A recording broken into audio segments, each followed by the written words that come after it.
As some migrants leave Denver for other parts of Colorado, a group in Greeley is ready to help and has the experience. Pretty much almost every part of the world we have clients in little old Greeley, Colorado. The largest police settlement in Colorado history came with one of the weakest apologies you will ever hear. The Dougco School Board prepares to change the district's diversity policy tonight. A little talked about threat to new mothers and how Colorado is tackling it. And while humans aren't always good at wildfire mitigation, these guys are great at it. Tonight on Next. Colorado knows how to welcome newcomers to America. For decades, this state has been a beacon for refugees. And now that experience is paying off as a small number of the migrants who came into Denver from the southern border are going to a smaller city. Our Mark Salinger took a trip to Greeley.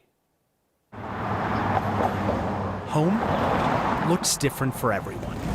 Here in Greeley. Yeah, it's home for us, and it should be home for our clients as well. There's a group of people. We're busy. Who make sure everyone feels welcome. It's never a slow day around here. People like Tony. So pretty much almost every part of the world we have clients in little old Greeley, Colorado. And Araceli. It is a safe place for families to come. The Immigrant and Refugee Center of Northern Colorado. Entonces la tres. Gives people who are new to the U.S. La tres era services to figure out their new home. Everything from English lessons to citizenship classes and job services.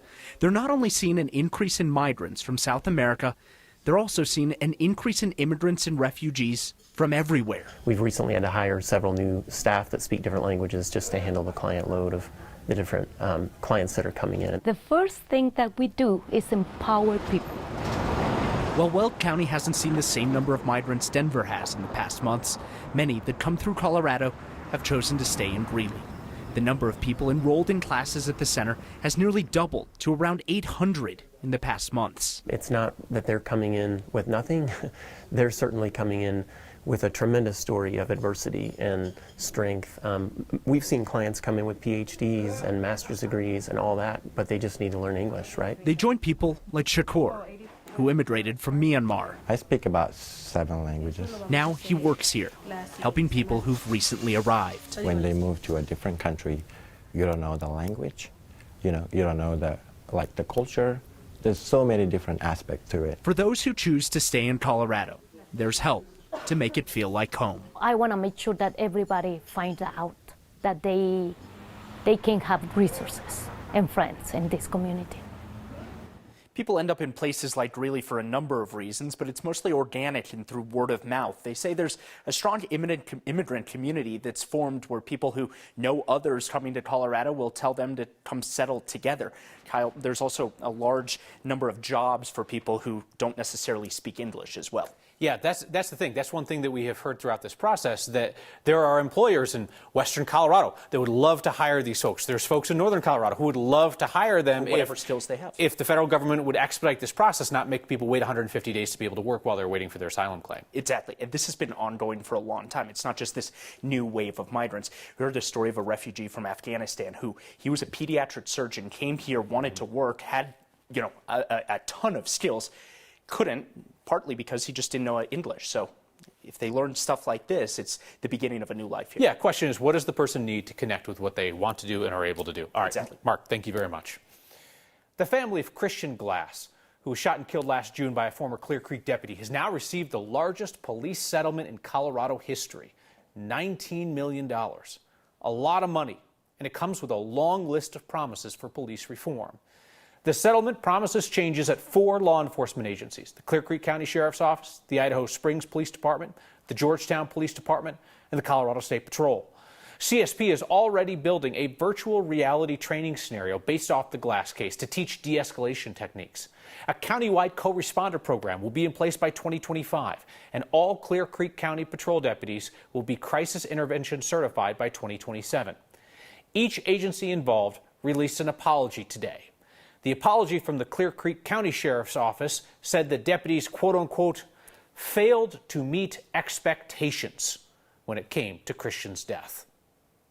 Meet expectations, it's almost like a bad batch of brownies, and we just need to try harder with the new recipe, and it's just, you didn't eat it's meat not goals. The right level. But meet expectations, talk about understatement of the bloody century, Did not meet expectations. One of their officers murdered our son. Christian's parents there, Simon and Sally Glass, are going to have the opportunity, if they want, to speak with every new patrol recruit coming into Clear Creek County. That appears to be an unprecedented element in a use of force settlement. About the best that we can hope for after a tragedy like the killing of Christian Glass is that lessons are learned and put into practice to protect other lives.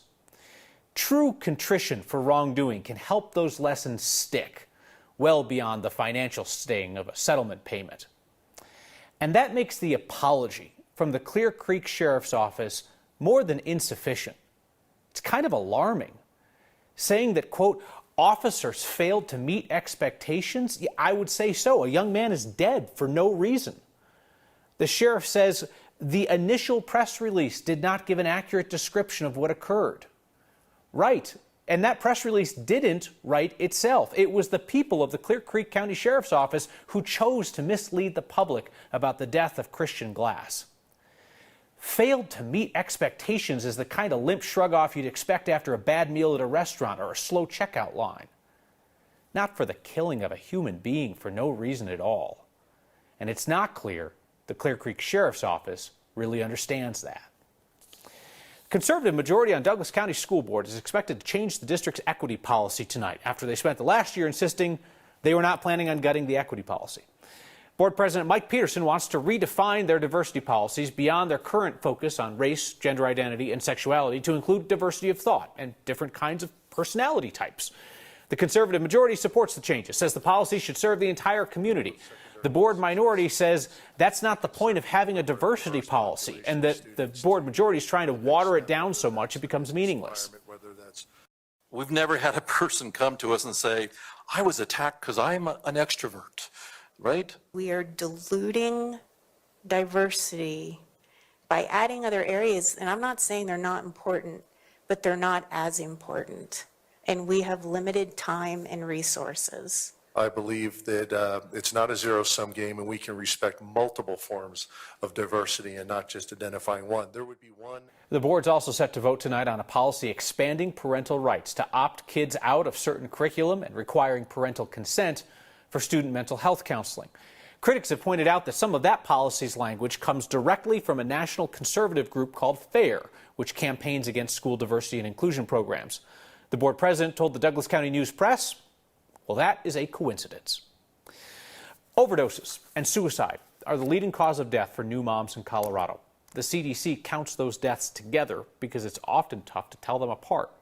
But it's clear they are the largest risk for moms struggling with their mental health or addiction, moms who are sometimes overlooked as the world's focused on the baby. Our Katie Eastman talked to the people working to change that. Do you think that would be viewed as positive? Up 3 flights of stairs around a table in a cramped room are people trying to save moms' lives. Well, it's like our whole concept is like going from mandatory reporting to mandatory responding. They're all a part of Moms Plus, Maternal Overdose Matters. There's an ER doctor, a pediatrician, a social worker, pharmacists, and Raquel Garcia. Especially mothers. A mom, 13 years in recovery from a drug and alcohol addiction. And the fear of losing your child. And, you know, if your child's ill, usually you're forgotten about, right? So everybody, the focus is on baby and not mama, but a well mama can move mountains. At Tuesday's meeting, they had a breakthrough. It's like we're concerned about this child, but we're also concerned about mom. With every Child Protective Services referral in the labor and delivery room, they want a peer support person and a treatment referral for mom. Yeah, the ripple effect's ridiculous. They want to pilot this at the 10 Colorado hospitals Moms Plus partners with. That's where coaching and peers can come in to hopefully maintain some hope while they're building on themselves, because I've watched too many moms lose hope in that moment and just say screw it and literally go the total opposite way, and then I can't get them back. But we don't have to die, you know. We can find community, and the opposite of addiction and suicide is connection. And that's really what we're offering. Raquel knows those connections bring moms back to their kids. It was wise women for me in knitting groups. My tattoos say knit and the other one says pearl. It's therapeutic. Yes. It's truly therapeutic. The goal is to give hope at the same moment when everything seems like it's being taken away. And I've been able to help out while mom goes to treatment and mom gets better. And that's really what this is about. Raquel is an addiction counselor and the founder of Hard Beauty, a recovery organization. She recently partnered with the state to do virtual support meetings for moms and pregnant people every Monday night called Tougher Together. It doesn't cost a thing, and she hopes this can be what her knitting group was to her, connection without judgment. And a connection that comes to new moms who often have less time to spare than anybody else on earth. That's what all of these advocates say. They have found no matter what, moms are busy. Moms struggling with an addiction have it even tougher, so they need to bring the recovery to where they are, whether it's in a hospital room or over Zoom. A really important report. Thank you, Katie. There's no doubt the smoke lingering over Colorado is a problem. How much of a problem depends on which experts you ask.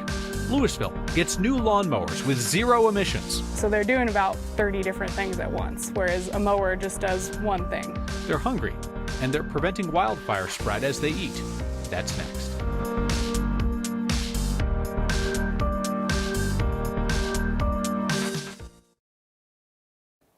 Let's talk about the air we breathe. State regulators have created new environmental justice policies designed to crack down on air pollution in our most vulnerable communities. But groups in those communities, not thrilled. The state's Air Pollution Control Commission was required by law to pass stricter air quality standards for major polluters in communities of color and low-income areas. That means increased monitoring and special permitting processes in places like Commerce City and North Denver. Environmental groups like Cultivando and Green Latino say the new rules don't go far enough and that the state's only monitoring for a limited number of toxins. And it gives polluters an easy way out of increased monitoring. For the very limited number of sources that would be required to actually do any additional monitoring on site, those sources could ask the division to stop having to do any of that on-site monitoring 2 years after it starts. Regulators say that they went above and beyond what was required by law, that they are going to add more types of air pollutants to the monitoring requirements. It's yet another smoky day in the metro area. Deep haze downtown. This, again, smoke from Canadian wildfires. Situation should improve slowly through Wednesday. There are conflicting messages out there about the severity of our air quality problem right now. Most sources issue alerts based on a number rating system called the Air Quality Index, but those ratings can vary dramatically. For example, noon on Tuesday, the EPA gave Denver a moderate score of 92, while the state's air monitoring site showed a much higher AQI of 111, a level that's unhealthy for sensitive groups. They're looking at different information. The state health department looks at current conditions. The EPA focuses more on long-term exposure. Maybe you've seen some local news reports citing IQ Air, which ranked Denver as the city with the second worst air quality in the entire world last week. This tends to be buzzy clickbait on the internet. If its second worst air quality sounds unlikely to you, it is. The rankings look at what they call major cities. So the fairly large Canadian cities that are near the major wildfires that have it far worse than us, they're not on that list. This IQ Air thing is from a group that sells air purifiers. Danielle Grant, the thing that I struggle with when it comes to air quality is the fact that it's not always something where you smell trouble or where you see, the sun streaming through it. When we get close-up wildfires and you can smell it in the air, I'm great at taking precautions. When you see the orange haze in the air, good at taking precautions. But like this last weekend, when it was foggy and cloudy and things like that, it doesn't register with me. You're like, I'm still going to go run. I'm still going to go exercise outside. Absolutely. That's why we just have to be kind of aware, weather aware all the time here in Colorado, whether it's smoke, whether it's severe weather. We kind of have to deal with it all. And unfortunately, like you said, the smoke is with us for about another 24 hours. It's in that unhealthy for sensitive groups category. People that have asthma, respiratory issues, you folks yet again are going to have to deal with the thick of it, the worst of it, throughout much of the day tomorrow. Again, this is up and down the I-25 corridor, but I promise a shift in the winds is going to allow a lot of this smoke to clear out. Here we are at 8 o'clock tomorrow morning. You're going to wake up. It's still going to be pretty dense out there. By the afternoon, I'll be tracking some thunderstorms pushing in across Colorado. That's going to help scour out some of the smoke, kind of shift it off to the northeast. This is about 11 o'clock tomorrow night when finally we can breathe some slightly cleaner air. Here's that next storm system. It digs in across the four corners, and then with those westerly, southwesterly winds, that's going to usher in the storms. That's also going to usher in some nice rain to help kind of cleanse the atmosphere. As we look ahead toward tomorrow morning, 8 a.m., it's a dry start, a smoky start to the day. But by 3, 4 o'clock, we'll be tracking those thunderstorms pushing in. By about dinner time, 6 o'clock, everything east of the I-25 corridor. Still a few spots out there late tomorrow evening with some isolated showers. Denver just outside that marginal threat for seeing some severe storms. Those are going to be across the eastern plains, large hail as well as some gusts gusty winds. Temps tomorrow slightly cooler than today, into the 70s. We'll be tracking the storms throughout the rest of the week and into the weekend. A herd of hungry goats has descended on Louisville, and the city is thrilled about it. So they'll eat everything about 8 feet and down. So they have free range of the city's open space. Next.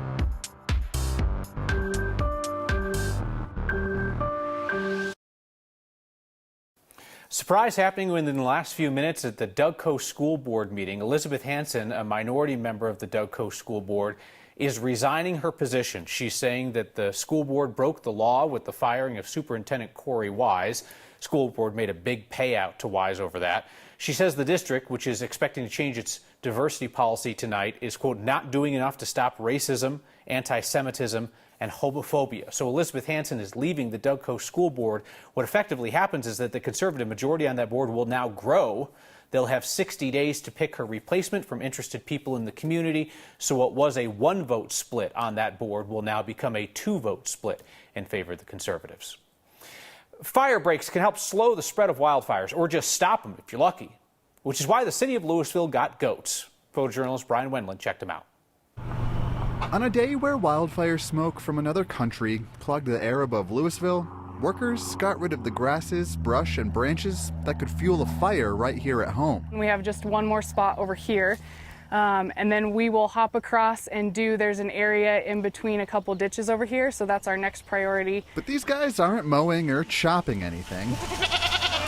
They're chewing. So they'll eat everything about 8 feet and down, which is why they're great to reduce the fire fuel ladder. Katie Singley is the manager of Goat Green LLC. She's got 700 goats clearing 22 acres in Louisville, working along tree lines impossible to get to with mowers. They're pretty incredible, and while they're doing it, I mean, recycling everything back, they're tilling up the soil, fertilizing, so they're doing about 30 different things at once, whereas a mower just does one thing, basically. The process is called targeted grazing, where livestock like goats or cattle are used in short periods to help municipalities meet vegetation goals. Singley's goats will be out here for about a week, and then again in the fall. Yeah, we've definitely, especially since the Marshall Fire, we've gotten a lot of fire mitigation calls. In a town still scarred by that fire, nature is helping prevent the next one. We always say that every city needs their own goat herd so that they can just manage it for it. But I mean, there needs to be 100 of us doing this out there. There's so much work to be done. For Next, I'm Brian Wendland. Your feedback on our strong words over a weak apology. Next.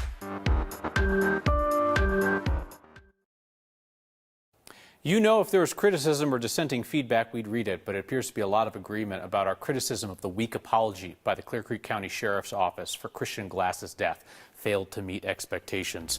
Jay says, disturbing for sure. Spot on with the rebuttal. And Jay writes, your honest thoughts calling out the Clear Creek County Sheriffs and others are the reason that you watch. I think there's value in being able to say these things on TV where they might be prohibited elsewhere, if you know what I'm saying. See you next time.